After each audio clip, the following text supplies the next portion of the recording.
Do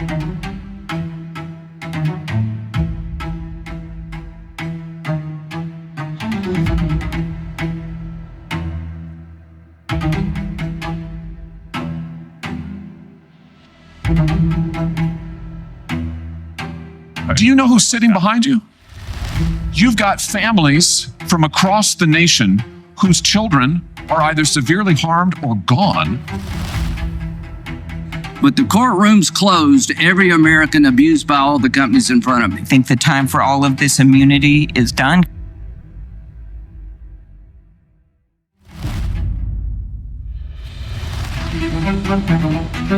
Section 230 gives big tech companies nearly unlimited immunity from legal consequences. Congress must act because big tech will not police itself. Time is up for big tech. The parents of this country are demanding it. It is now time to repeal Section 230.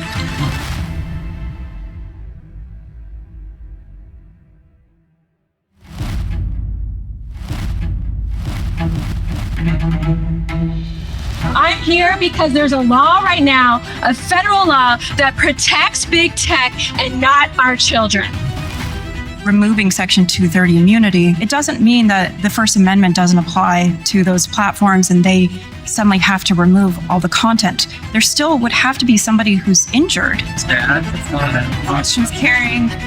What the hell were you thinking? I understand get resources. Yes or no? It's got to end. There are no more excuses.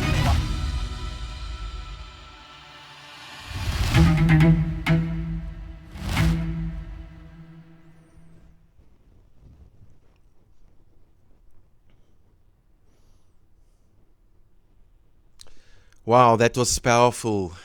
Good morning, good afternoon, and good evening to our friends from across the globe. And welcome to the National Center on Sexual Exploitation's 2025 Dirty Dozen List Reveal. My name is Marcel van der Watt, and I'm the president here at the National Center on Sexual Exploitation. Our mission here at the National Center on Sexual Exploitation is the mass-scale prevention of sexual exploitation and abuse. For over 60 years, we've led this fight, tackling issues like child sexual abuse, sex trafficking, pornography, and image-based abuse. For several years already, the Dirty Dozen List campaign, and through the work that we do here at the center, we have seen remarkable victories with companies such as Google, Netflix, TikTok, Walmart, Verizon, and even the United States Department of Defense. But today we are facing one of the most significant challenges yet, and that is CDA 230.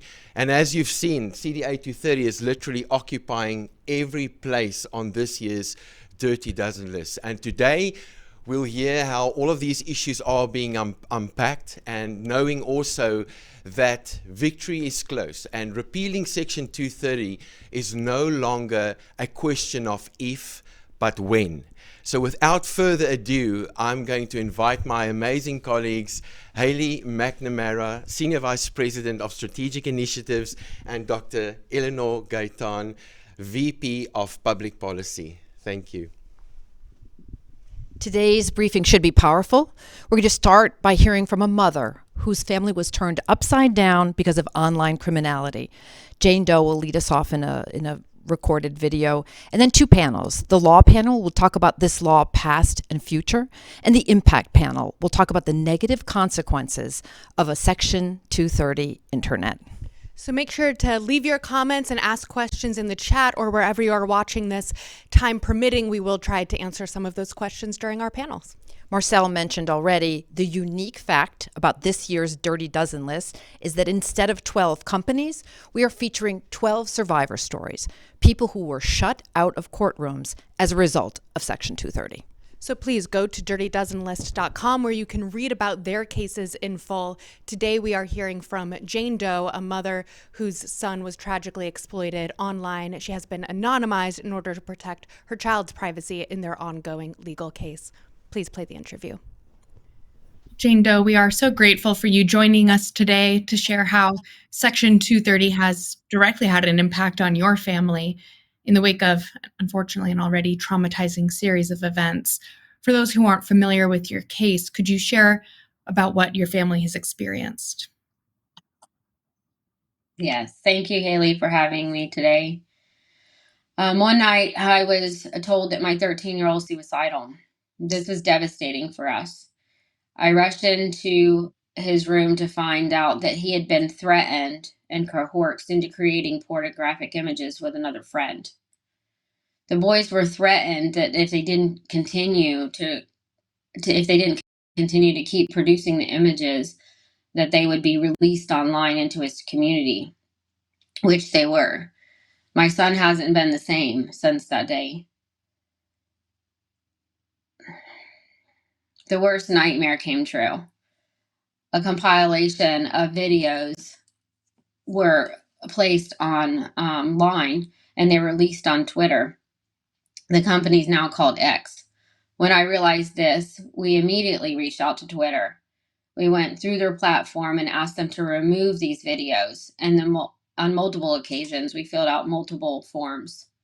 Twitter did not remove the videos, but instead they left them up after they looked into it.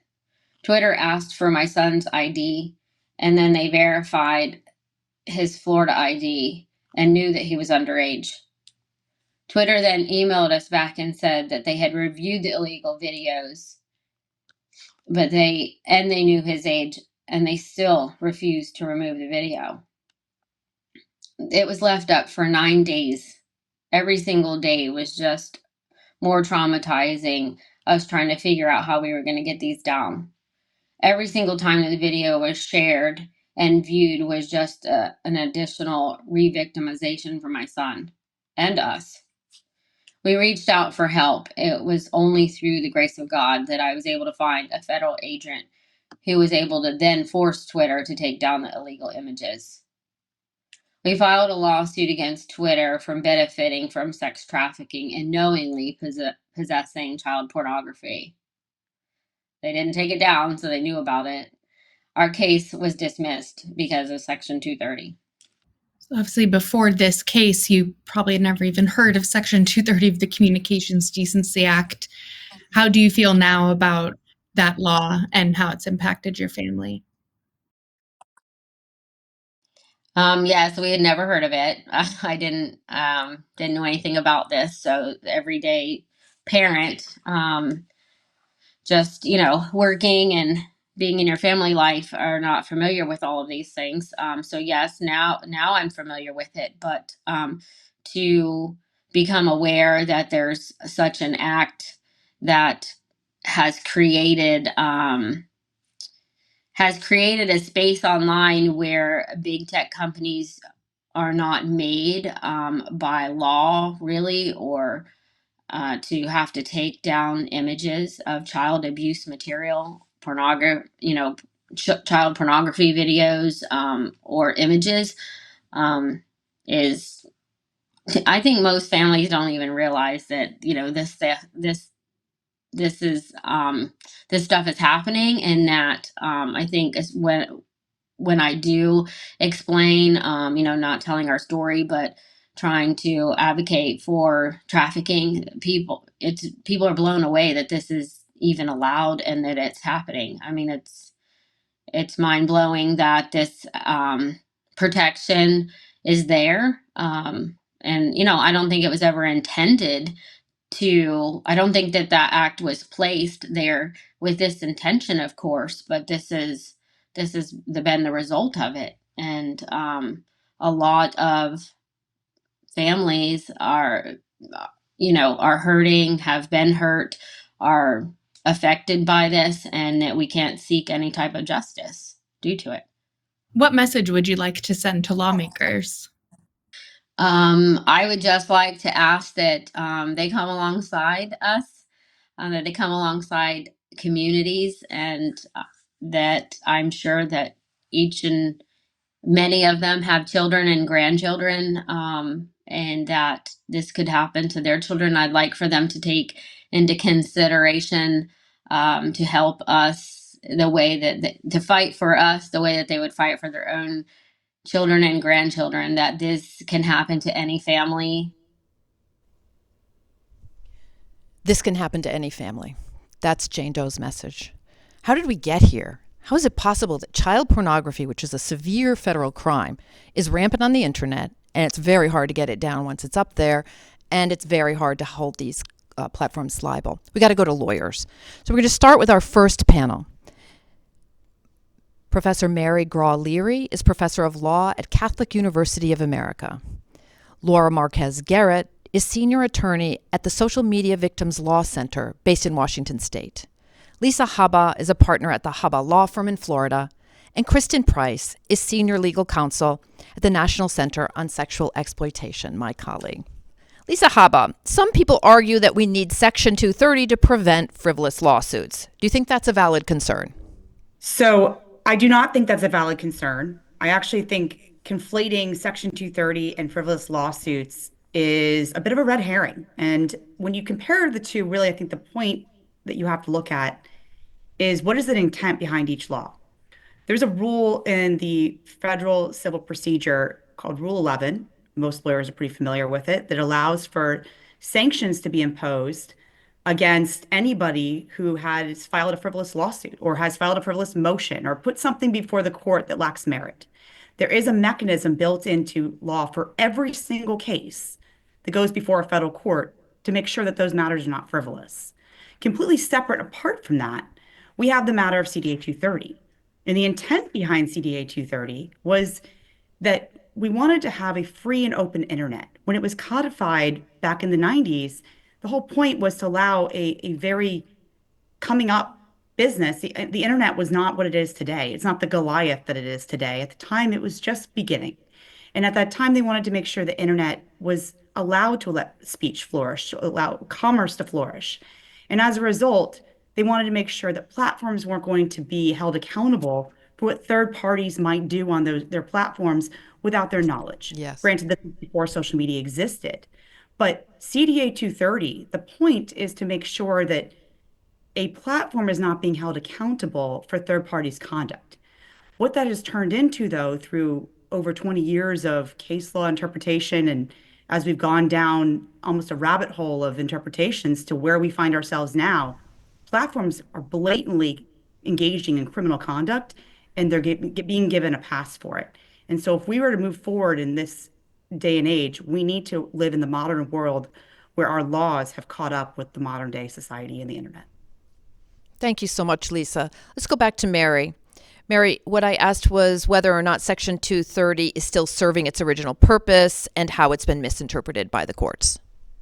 Sure. And my able colleague talked about if it's still serving its original purpose, which it isn't. And she highlighted one purpose that is mentioned when this act was written in 1986, but that's really a minor purpose. When we look at what was happening in 1996, Congress was about to look at the Telecommunications Act. They had this new modern thing coming down the pike called the internet, and they realized they needed to update the laws because under the old system, broadcast television, telephones, there were rules in place that protected children from abuse, exploitation, and limited their access to disturbing content.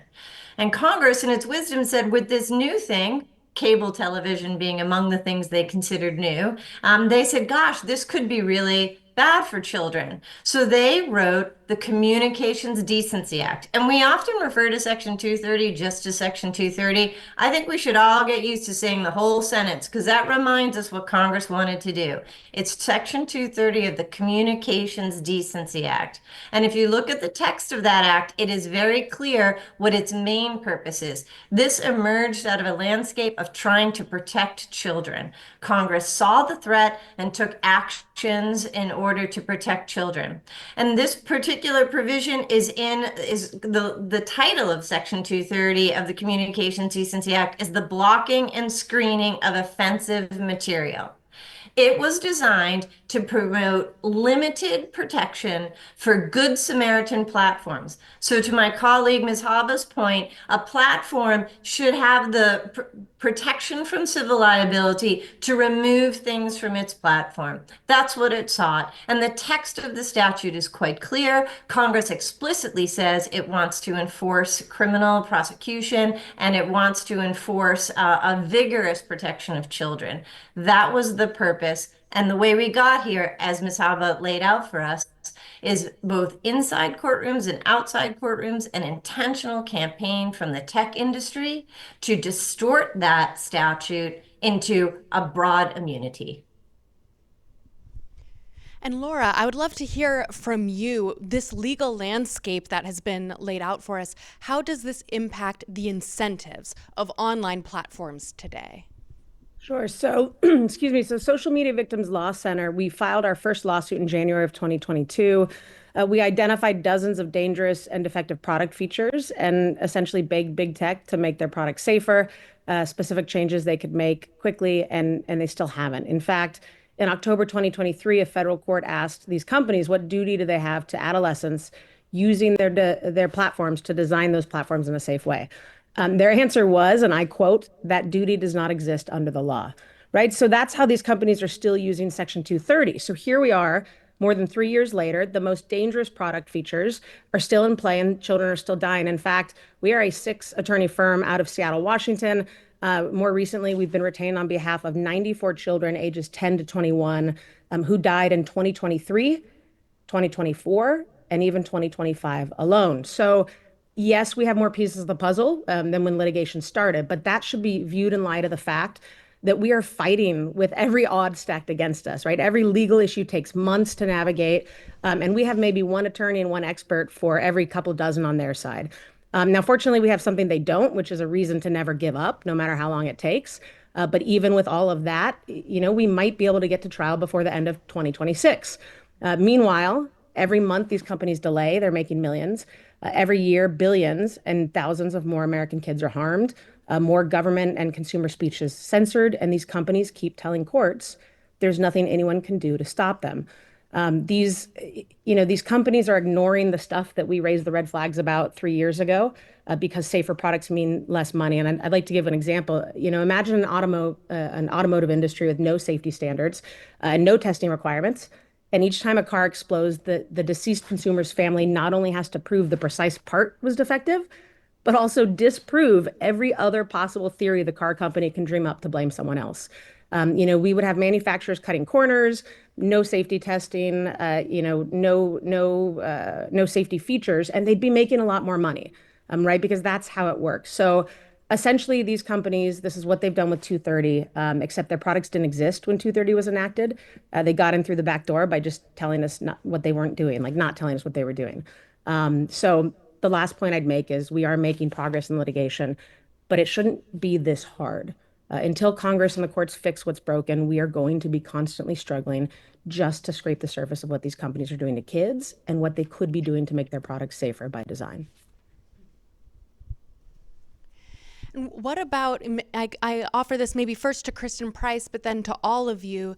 In 2018, there was an amendment to Communications Decency Act, Section 230 FOSTA SESTA, and it seemingly had the mission of clarifying that this broad immunity should not be given to websites that are knowingly facilitating sex trafficking and prostitution.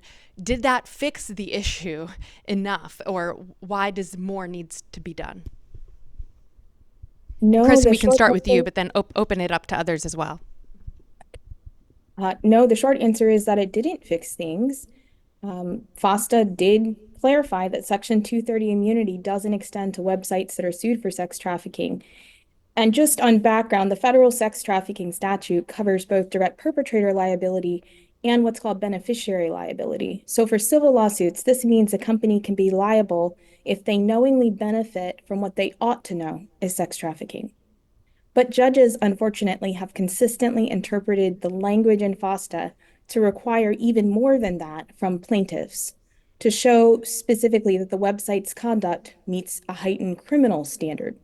And we have seen judges consistently in the different cases go out of their way to interpret Section 230 as broadly as possible, and then FOSTA as narrowly as possible. We even have rulings essentially saying that a website has to knowingly, overtly participate in the sex trafficking to be liable for benefiting from it, which completely defeats the point of having beneficiary liability at all. The whole idea behind it is to be able to stop the enablers and the profiteers in this, who aren't directly transporting or recruiting victims, but who are certainly getting their cut. So well stated, as always, Kristen. Do you have any of the lawyers inspired questions of each other? If I could just jump on to what Ms. Price said, I think that the Sesta Fossa example indicates why we need a full-fledged revamping of Section 230 and repealing it as opposed to piecemeal approaches. Two reasons. One is the piecemeal approaches don't really work.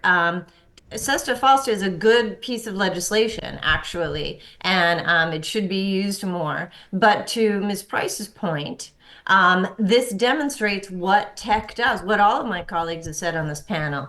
They know why the language is how it is in Sesta Fossa, and that language was narrowed to respond to some of their arguments. But what do they do before the ink is dry on the carve out? They go into court and say it says something else that they know was not the legislative intent. And that's why carve outs for Section 230, this idea that we can tweak it a little bit, is simply not going to work and doesn't stand up to reality. The only thing that needs to stay with Section 230 is the Good Samaritan immunity, which incentivizes platforms to clean up their content, as opposed to how they have perverted this other language, which says that they don't have to do anything with regard to third-party content. So if I could just jump in here as well. Please. I think it would be instructive to understand exactly what happened with FOSTA, just to give you a real life example of what we're describing here. So with FOSTA, this great carve out came out, and it was supposed to be something that would make such a difference and allow for cases just like Jane Doe's case against Twitter to go forward and to have an opportunity to have an open court and to have an opportunity to prove their case. But just like in Jane Doe's case and many others, there was a case called Reddit. Reddit was out of California in the Ninth Circuit, and Reddit was really going to be the fundamental case that has interpreted in many jurisdictions, has been the foremost case that has interpreted the FOSTA exception. And what it looked at was the language of the FOSTA exception. And the textual language reads, any civil claim brought under Section 1595, which is the Trafficking Victim Protection Act, if the conduct underlying the claim constitutes a violation of Section 1591 of that title. So to give that context, if a civil claim is brought under the civil provision of the Trafficking Victim Protection Act, the conduct underlying the claim must constitute a violation of the criminal aspect of that. 1591 is the criminal portion of the Trafficking Victim Protection Act. So what did the court interpret? They interpreted that to meet the civil standard, the website's conduct itself, the website itself has to be engaged at a criminal level of criminality. So now if the website is not themselves acting at a level where they could literally be prosecuted under 1591, the courthouse doors are closed and nobody can bring a case. How can a civil plaintiff who has been sex trafficked through a website, the website has benefited from it, all of the standards that are required by 1595, the civil cause of action, have been met, but because they can't prove that the website acted criminally in a criminal context, the courthouse doors are closed. What that effectively does is it collapses the statute for 1595. It takes what was beneficiary liability and direct liability, collapses them into one, and requires a civil plaintiff who should be able to plead their case under either theory to only be able to pursue a direct trafficker theory against a website because of the way that this has been interpreted. And this is exactly, to Professor Leary's point, what tech has done. They have walked into the courtroom, they've said one thing to Congress, they walk into court, and they say something else. They talk about the intent of Congress, they talk about what the court should look at this, the textual interpretation, and time again, they have been persuasive in taking Congress's language, twisting it into something that was not intended, and we end up with a mess like we have now. I support exactly what Professor Leary is saying, that we need to get rid of Section 230. I will say that one thing I would believe that would support some of the arguments I've heard against this. I've heard there's been a lot of discussion about we need to maintain free speech and things of that nature. I would propose that limiting Section 230, in addition to what Professor Leary has said, limiting Section 230 to still offer protections against defamation would make sense, but there should be no protections for criminality. Websites should not be benefiting and profiting from people selling drugs online, people selling pornography or child pornography online, people doing criminal conduct and using a website in plain sight to do it with the website's knowledge. Obviously, there's a difference between having defamation online where a website is not aware of it and having direct criminal conduct occur. When we're at a stage where child pornography is being knowingly possessed by a platform, openly distributed, and money is changing hands left and right, and there's nothing that a court can do about it, we're at a point where something has to change. If I could just piggyback on what Lisa said about the criminal conduct, just to underscore that a little bit. A lot of these platforms, they will create thumbnails of CCM as like a preview of the content that is on there. And so they're creating their own unique CCM. And the courts are saying that even that blatant criminal conduct isn't sufficient to overcome Section 230 immunity. Wow, thank you so much. And I did have time to get a quick question in from our audience. I hope this is open to any of you to answer, and then we'll go on to our final question. Someone wrote in and asked, how would my experience online be impacted if Section 230 disappears? Would this impact my free speech? If I can comment on the free speech aspect as the resident law professor. Free speech is often used in this debate by tech as a sword. The First Amendment, first of all, limits the government, not a private company. Secondly, the First Amendment is designed to help guide us through some sticky questions, right? When people's rights come up against each other. It is not meant to say we can't legislate at all. And when the tech companies say things like, this implicates speech, you can't regulate me at all, that is the equivalent of the following example. It is illegal to commit robbery. It's illegal to pull a gun on someone and say, I want your wallet. The tech company's argument would be saying, well, the criminal said, I want your wallet. We have a free speech right to say that. Okay? We don't do that. It is still illegal in America today to commit robbery. And there is no speech defense for that because it's an act. And what these companies are doing is engaged in actions, not engaged in speech. And it will not affect anyone's free speech rights participating in the internet. Section 230 has almost nothing to do with the First Amendment, and when it does implicate speech in some ways, on a case-specific basis, the courts will navigate that with the case law around the First Amendment, not with Section 230. Thank you so much, Mary. I hear the free speech argument on Capitol Hill all the time, so I'm going to re-listen to what you've just said and memorize it. Thanks a lot. And for our final question, well, actually, Laura, would you have any additional thoughts on that, on the user's experience or free speech? Yeah, I actually just unmuted because I know the two big arguments I think I hear most often are, one, couldn't this hurt small companies who could get sued? And two is the free speech. And I actually think I can respond to those sort of together. First, I would actually say not fixing things with 230 is harming small companies. From the ethical designers and engineers I've spoken with, they can't compete in this market. And it sort of boils down to something as simple as, you're not going to get many takers for sparkling water when these companies have turned consumers into alcoholic and they're giving away alcohol for free, right? So as these companies are creating harmful dependencies, it is very difficult for ethical companies, small companies, to compete. And it would be really beneficial to our economy to open up the playing field in that regard. Second, we're talking about real harms to real kids. We're talking about dependencies that are so severe that kids will die by suicide when they can't keep using. We're talking about companies like Meta knowing if they just slowed the speed of their algorithm a little bit at night, kids and other consumers could make the choice to look away, could go to sleep instead of suffering from sleep deprivation and related harms. I want to give a more recent example because it's so on point here. In April 2021, Snapchat executives met with a group of grieving parents and said, sorry, your children have died. You can't sue us because of Section 230, right? These are fentanyl poisoning cases. And so they begged Snap to simply warn children, to warn parents about counterfeit pills being pushed on the platform, to take down dealer accounts when Snapchat knew that this was happening, and to cooperate with police. Now, I recently started working with a father whose 16-year-old son died in December of 2024. This dad agreed to allow Snapchat a few months prior after he checked the Apple App Store rating, after he checked Snap's materials, and there were no warnings, right? In fact, it said this is safe for kids as young as 12 years old. His son was 15, almost 16. So he said, fine, you can use Snapchat. He didn't know that drugs were a thing on Snapchat, and his kid didn't know that counterfeit drugs were killing children on Snapchat. I want to add it turns out, we find out after, that Snapchat had been subpoenaed by law enforcement 60 days prior to when this boy died, 4 months ago.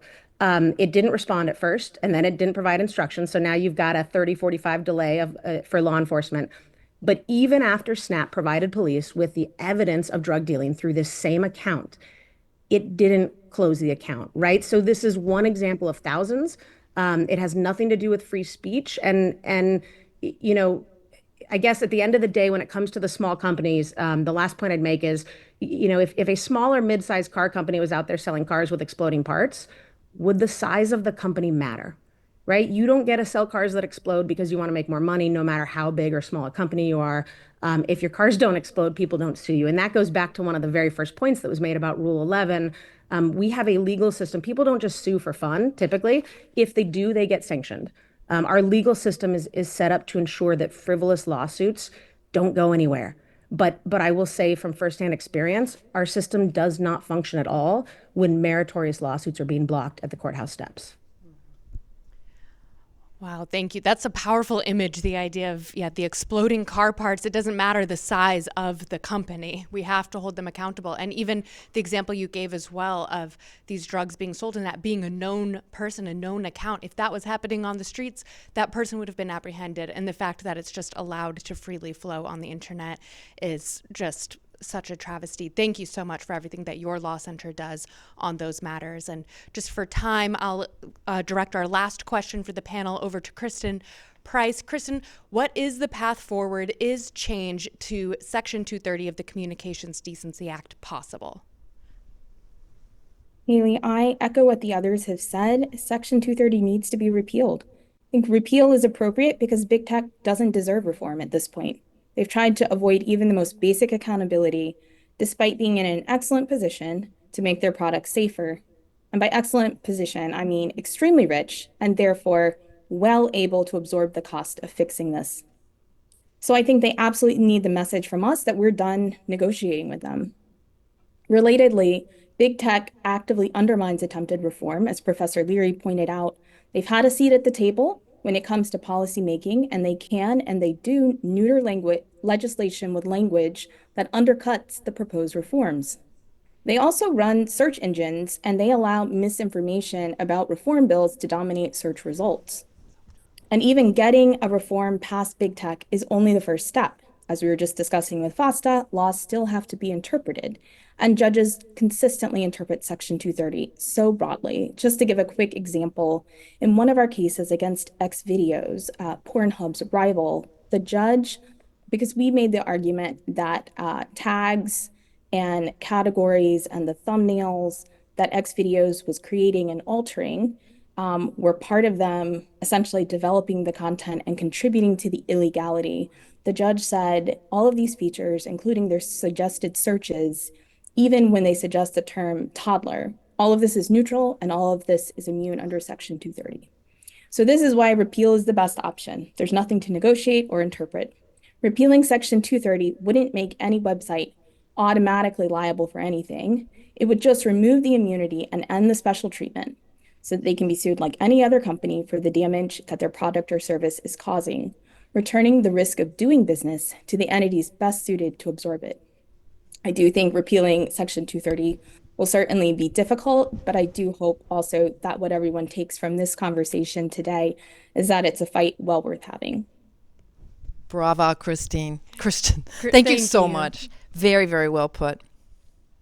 Yes, thank you so much to our wonderful panelists. We really appreciate you joining us today. We do now have to move over to our impact panel, as we have seen that Section 230 of the Communications Decency Act is stopping survivors from receiving justice and is halting online platforms from having the necessary incentives to prioritize safety. So let's now zoom out and look at what are the consequences of an internet without accountability. So we'll move now to our final panel, and I'd love to introduce them now. Lauren Coffrin, Executive Director of the Exploited Children Division from the National Center for Missing and Exploited Children. Melanie Thompson, Chief Advocacy and Outreach Officer at the Coalition Against Trafficking in Women. Ava Smithing, Director of Advocacy and Operations at Young People's Alliance, and Tim Estes, CEO and founder of Angel Q. Thank you all so much for joining us today. And Lauren, I would really love to start with you. As you work at NCMEC, your organization sees some of the worst of what the internet has to offer. I would think, hopefully, that with improving technology, that maybe the issue of abuse online is getting better, but that doesn't seem to be the case. Could you share about some of the trends that your organization is seeing? Sure. Thank you so much for having us here. As a quick background, for those who may not be familiar, the National Center for Missing and Exploited Children, or we say NCMEC, we operate the cyber tip line, and it's the nation's reporting mechanism for the public, as well as for tech companies. They're required by law to report any instances of apparent child sexual abuse material to law enforcement via our cyber tip line. And so this year, with the passage of the Report Act, companies are now also required to report instances of online enticement of children and child sex trafficking to the cyber tip line. Our job is to be able to add as much value as we can to these reports, get them out to law enforcement around the globe. But as technology evolves, we're actually able to track new and growing trends that are involving exploitation, and we base these trends around our data and our facts. So unfortunately, what we're seeing, one of the most significant trends is the growth of online enticement, a major issue that really picked up steam during the pandemic, but has continued to escalate ever since. Reports last year skyrocketed. So in 2023, we saw about 186,000, but it jumped to over 500,000 in 2024. That's almost a 200% increase in just 1 year alone. We see a bunch of other concerning trends, like the usage of online platforms by violent online groups. These groups are, not very well structured and formed, but they target vulnerable children who are in online boards or servers or threads, trying to find help regarding maybe eating disorders, self-harm, or other vulnerable issue areas. And the reports that we read, they have offenders that are coercing children into extreme escalating factors like self-harm, suicide attempts, bestiality, animal abuse, child on sibling sexual abuse. And in 2022, we saw less than 100 of these type of reports. But last year, we saw over 1,000. 1,000, that's a 400% increase. And to be frank, most of the reports are coming in primarily from members of the public themselves, who are parents, concerned kids who are being flagged and looking for help out there. When we think about other trends, many of you may be aware of financial sextortion that continues, unfortunately, be on the rise. Traditionally, child sexual exploitation is motivated by a sexual gain, yet financial sextortion focuses more on that monetization of youth. Children are deceived or blackmailed into creating child sexual abuse imagery, then threatened to be able to share or to expose those images unless they pay a huge and a large sum. Those threats are severe. They are swift. They have these extreme consequences, including, unfortunately, the death of over 30 teen males that we know of right now. And despite the efforts of government and NGOs and companies themselves, these reports continue to rise. 10,000 in 2022, 26,000 in 2023, over 30,000 in 2024. And we are not making the impact that we need to see and not seeing the reductions that we'd like to. And now, with the advent of and the ease of finding artificial intelligence, that's generative AI being used to create CSAM and the exploitation of children. We see it in text to text, people looking for grooming chat, words they can use to entice children, even manuals that can instruct bad actors how to abuse and to exploit children. We see text to image, individuals who are typing in words asking for this AI to create them synthetic images of children being abused. And even worse, images being used to create more images. That is taking child sexual abuse material images, uploading it, asking for customized new images. A neighbor's child's head on a known image of child sexual abuse material, editing sexual acts, uploading innocuous images of children and using them for CSAM blackmail, like in financial sextortion, or using these undressing or nudify apps. And worst, while that's not new, historical CSAM just continues to circulate on platforms online. I think of a case example of, two prepubescent males whose images were first known to circulate in 2017. And as of now, we are aware of over 8.2 million instances of these images being circulated, just that we're aware of from reports. So whether it's CSAM online, whether GAI, financial sextortion, all of these examples I'm giving, these are just a few of the growing trends that we see of how technology without proper guardrails are being used to exploit, to target, to abuse children with often irreparable impacts. So disturbing. Thank you for that detailed report, though, Lauren. Melanie, this isn't only an issue of child sexual abuse. How does prostitution and sex trafficking play out online?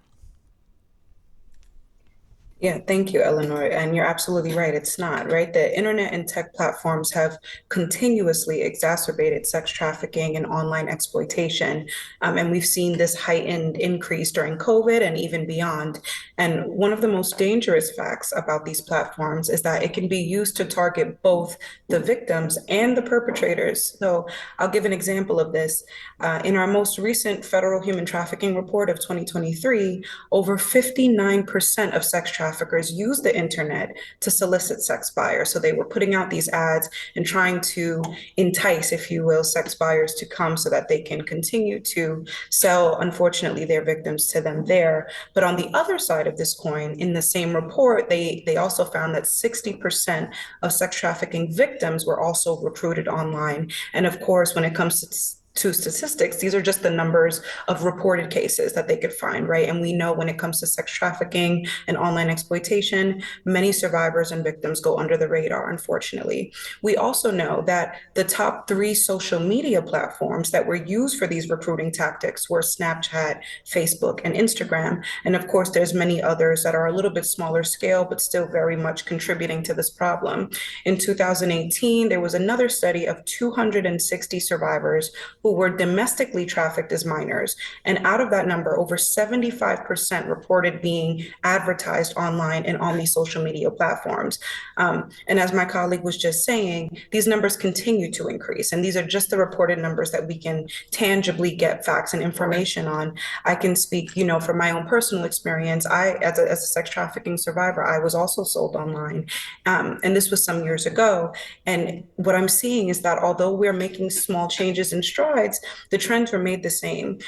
Lauren from NCMEC just talked a little bit about the online grooming, and we know that it starts as child sexual abuse, it starts as online enticement, but then it can very easily, the pathway from that all the way to sex trafficking, the trajectory is still there. And unfortunately, this is what a lot of traffickers are using, especially now that AI is on the rise.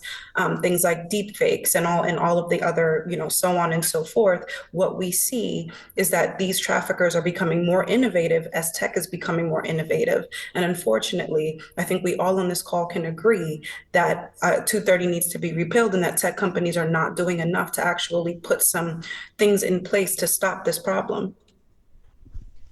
Exactly right. Thank you so much for sharing that. And just exactly like you said, tech companies are not doing enough. And just hearing both of what you have shared, some of those numbers are just personally to me so overwhelming. And it just makes me think about how often tech lobbyists are up on Capitol Hill saying that if CDA 230 is repealed, if Section 230 is repealed, that it will break the internet. The internet's already broken. This cannot continue. This is not acceptable in a modern society. We should be using technology to flourish and to move forward as a society. We should be using these improved innovations. These improved innovations shouldn't be being used by sex traffickers and child abusers. They should be being used by the tech companies to intervene, to stop, to do better. This cannot continue anymore. Ava, I would really love to hear from you as you're working with young people. What do you wish that legislators, many legislative offices are viewing this online and will view the recording later. What do you wish that legislators knew about youth's experience online? Yeah, thank you for that question. I think it's a very, very important one. I think we can break it down into a couple different categories. The first one is the truly addictive nature of these platforms because of the way that algorithms function to deliver young people with content. So they're running at a variable reward schedule, which means that young people do not have the mental capacity, who already can't self-regulate, by the way, to stop looking at the content. So it's not only the content that itself that is made incredibly more extreme by these algorithms, but it's also the rate at which this content is getting delivered because of how random it is. You don't know when the next positive thing that you're going to see is going to come, and therefore you can't look away. So that in and of itself, it is addictive. But on the other side of it, young people are trying to figure out who they are. They're incredibly peer sensitive and they want to be accepted by their friends. So not only is it actually chemically addictive, but on the other side of things, the likes, the comments, the ephemeral stories, seeing things that are going to go after 24 hours, that is addictive as well because you want to fit in and you need to be on these platforms in order to be socially accepted. And you're a young person who cannot, or who is incredibly peer sensitive. So that is even heightened for you. And given those two things together, what I would really want to tell legislators is the Stockholm syndrome of it all, really. Young people have never experienced anything other than these social media platforms. I was born in 2001. I can barely remember what life was like before Instagram came in and took over all of my social interactions. The children who are younger than me cannot remember that world at all.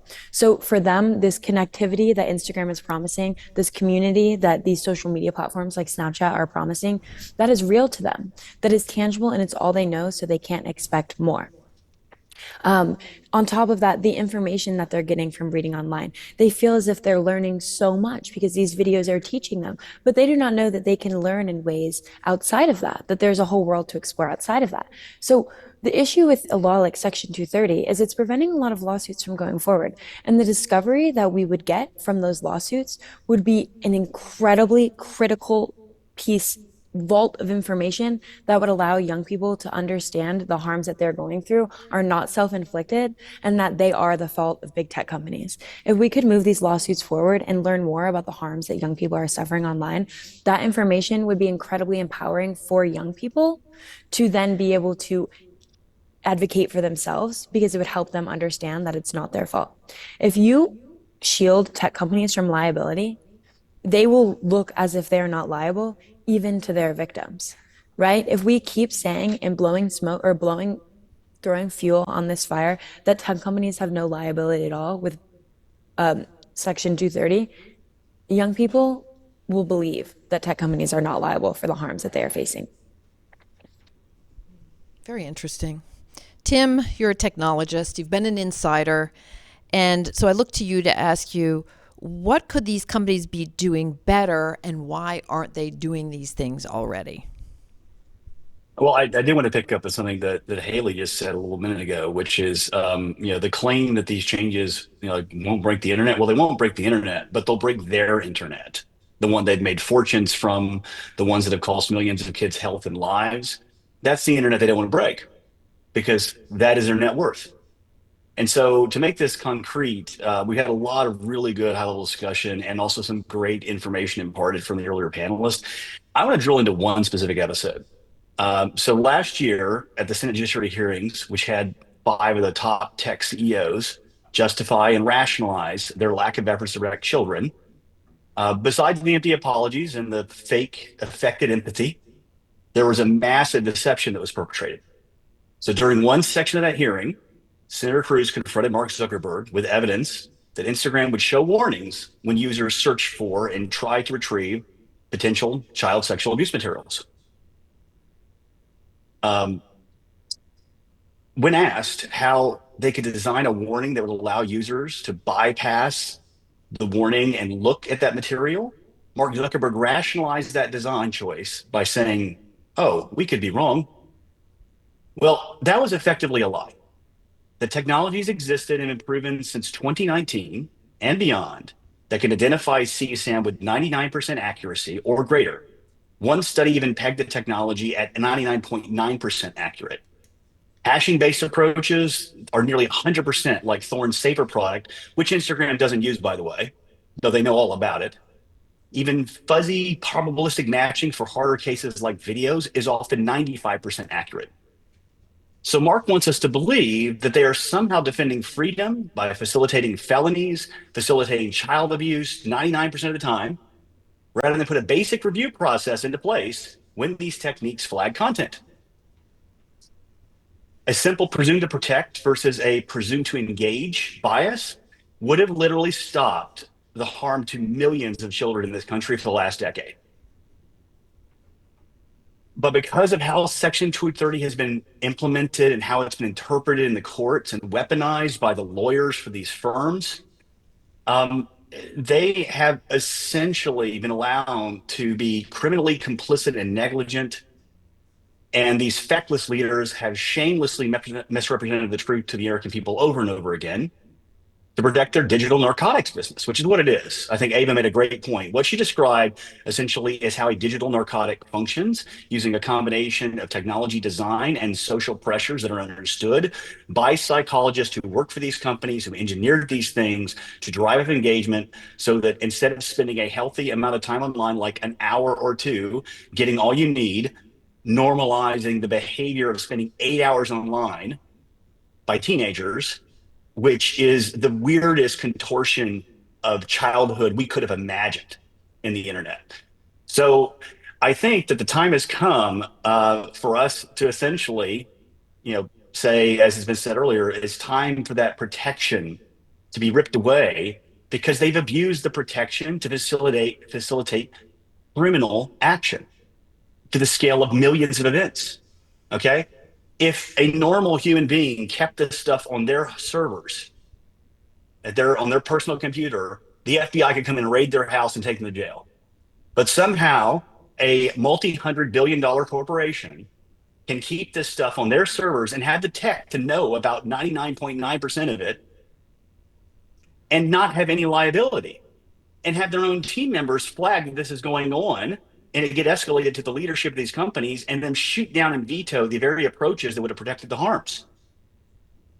So that is this bizarre dystopian reality where they can spend $60 billion, as the plan is to spend on AI servers with Meta just this year. And for a tiny fraction of that, they can roll this kind of technology out across their platform in days or weeks. And so the idea that we essentially have unfortunately been trading these children's lives for the very substantial wealth of a few, and the wealth of a few attorneys that have been lying on their behalf for a long time about what's actually going on. At some point, there needs to be a reckoning. And I think that we're coming up on that. I do think there is hope, but until there is a reckoning, this is not going away. And I think the longer it takes to get that reckoning, probably the less. I mean, I can imagine this goes on much further. We won't be talking about repealing Section 230. We're going to be talking about piercing the corporate veil for these corporations where they have been actively negligent, leading to the ruining of lives, and they knew about it. And in other industries, if you were that negligent, you go to jail. I don't care how many billions you have. So for some reason, we decided that they're different. Well, guess what? They're different because they're worse. They're different because they're worse. Keep that in mind. Lauren, you, through NCMEC, you do go and tell companies what you're finding, do you not? What are the companies telling you about the steps they're going to take to ameliorate some of the harm that you documented through the cyber tip line? Sure. Yeah. So we provide feedback on the cases that we receive from law enforcement. Sometimes that is that the companies are not providing enough information to make these reports actionable. Information is important to pass on, but it has to be quality. It has to be robust information. So we are always trying to be able to kind of improve so that it's more than just a check the box of a mandatory minimum of what needs to get reported, but truly what pieces of information can help lead to the effective prosecution of those bad actors that are seeing in that. We at times are also being notified by members of the public when their images and videos are being transmitted, posted, shared online. And so oftentimes they are documenting the difficult nature of it is of working with companies, reporting mechanisms that can sometimes feel like a black hole, or they might not be getting those responses.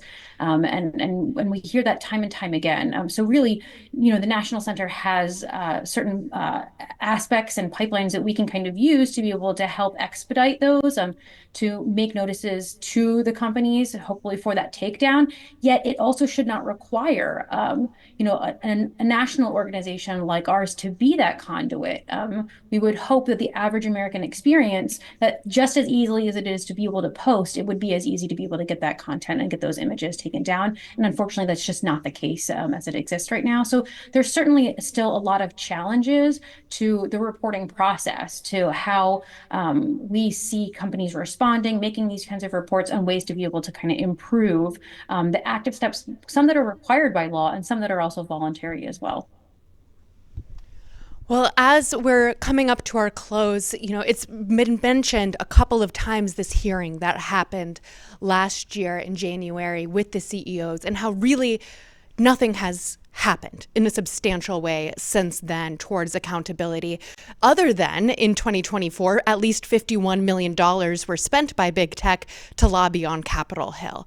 So I would love to hear, just open question for anyone who wants to say, if big tech were to redirect some of that effort away from protectionism towards prevention, if big tech was to prioritize, all online platforms were to prioritize safety and care, what would that look like? Can anyone paint me just a picture of, if we can shift their incentives back to be in line with the American people, to be in line with preventing sexual abuse and intervening with sexual abuse when it happens, what would we see? How different would it be to experience that world online? I think Maybe Ava.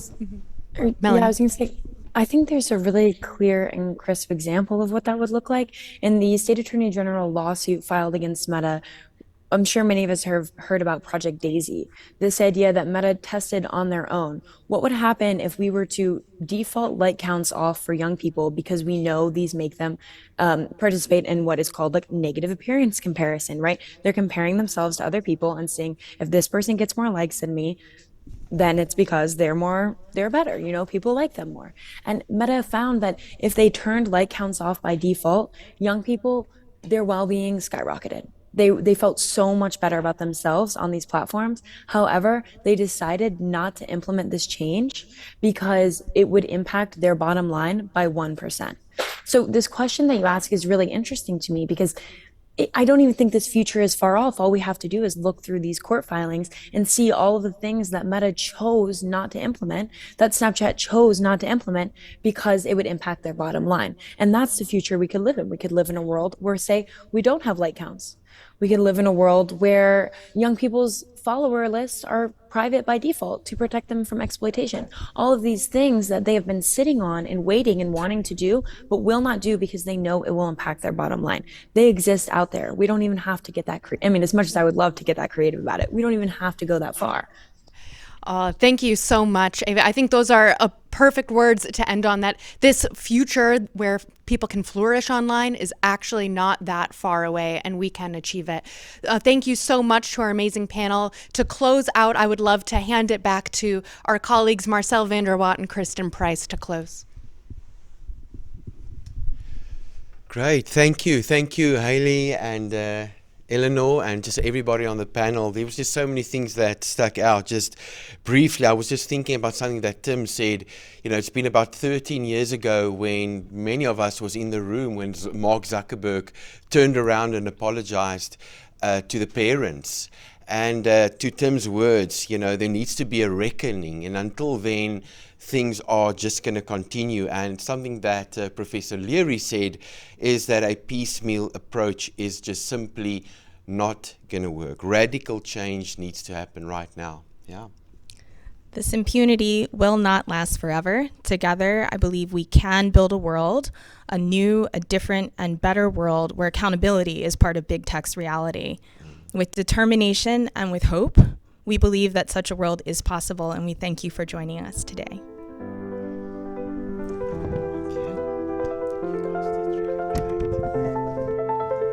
Okay.